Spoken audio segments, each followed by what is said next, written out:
Malheureusement, presque, je suis plus connu pour mes photos de filles que pour mon graffiti.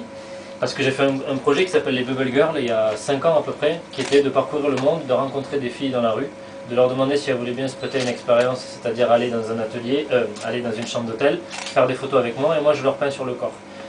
C'est devenu assez érotique parce que, sans que je le demande, les filles se sont quand même assez dénudées et ont accepté à faire des choses des fois même assez trash. Sauf que moi, c'était pas du tout mon idée. Moi, mon idée, c'était un moment d'intimité avec un inconnu. Qu'est-ce qu'une autre inconnue est capable de faire? Ça a donné des filles très timides à Hong Kong, par exemple, qui voulaient que je leur peigne que sur les mains et les pieds. C'était génial, mais ça a donné des psychopathes japonaises qui se sont mis à poil en 5 secondes et qui voulaient s'amuser avec des godes. Donc entre ces deux choses-là, il y a eu une représentation un peu de toutes les villes, puisque j'ai fait la Nouvelle-Zélande, l'Australie, l'Allemagne, la France, l'Espagne, Taïwan, les États-Unis, le Mexique, enfin j'ai fait plein de pays dans le monde, aussi un peu pour voir comment ça allait, comment les gens allaient réagir. Et ça c'est un projet, pas qui m'a échappé, mais que j'ai publié et qui a vachement marché. Il y a 10 000 bouquins qui ont été vendus de ce truc-là. Et tout le monde connaît Tilt maintenant parce qu'il peint sur des jolies meufs. Sauf que déjà j'ai eu la très mauvaise idée de ne pas expliquer le concept et de juste le livrer brut comme ça. Et mon agent de l'époque qui a écrit un texte complètement fou sur le Dalai Lama, Cartier-Bresson et des références complètement malades. Mais jamais cette explication de dire voilà, moi je n'ai jamais poussé une seule fille à faire ci ou ça. C'était...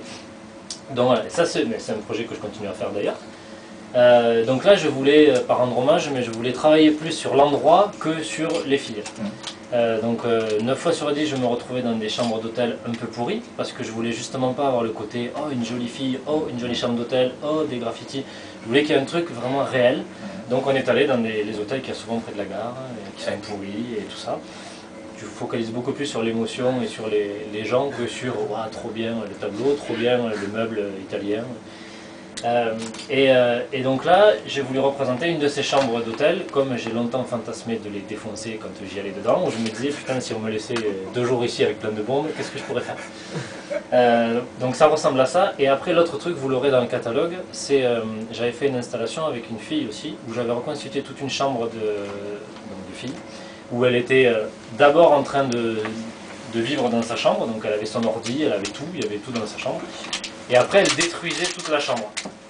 C'est-à-dire, avec une masse, elle cassait son ordi, elle cassait sa télé, elle cassait les murs, elle cassait les fenêtres, elle arrachait la moquette, elle arrachait la tapisserie, elle cassait tout. Donc c'était ça, très basique et simple, mais c'était sur l'acte de création par la destruction, et toujours le plaisir. C'est-à-dire, est-ce que vous n'avez pas un jour rêvé de jeter votre ordi par la fenêtre, de le casser, d'arracher l'écran, de mettre un coup de masse dedans? Donc voilà, là, je donnais l'opportunité à quelqu'un de le faire, et ça donnait lieu à des photos. Et dans la terminologie du graffiti, nous quand on dit détruire, c'est ça en fait. Ça c'est une pièce qui est détruite. C'est-à-dire quand tu arrives dans une station, quand tu vois un métro, quand tu vois un truc qui est très tagué, tu te dis putain il est détruit ou défoncé. Donc moi je me suis dit je vais reconstituer une chambre d'hôtel et je vais la détruire. Voilà. Et après je compte faire une autre fois, j'aimerais le faire par le feu, enfin voilà. Plusieurs destructions, donc là c'est par le graffiti, la dernière fois c'était par la masse, une autre fois ce serait par le feu, une autre fois ce serait le chat.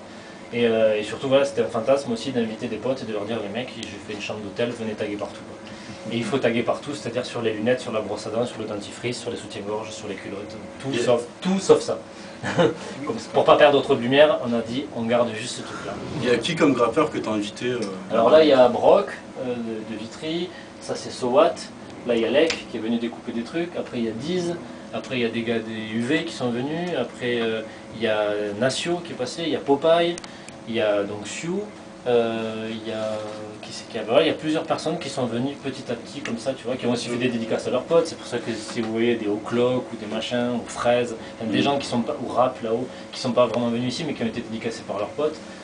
Moi j'aurais aimé que ça, on était pris par le temps, mais j'aurais aimé que ça reste ouvert à des graffeurs et à des taggeurs qui viennent encore plus le taguer, le surcharger jusqu'à l'abus quoi. Mais là c'est déjà quand même pas mal abusé.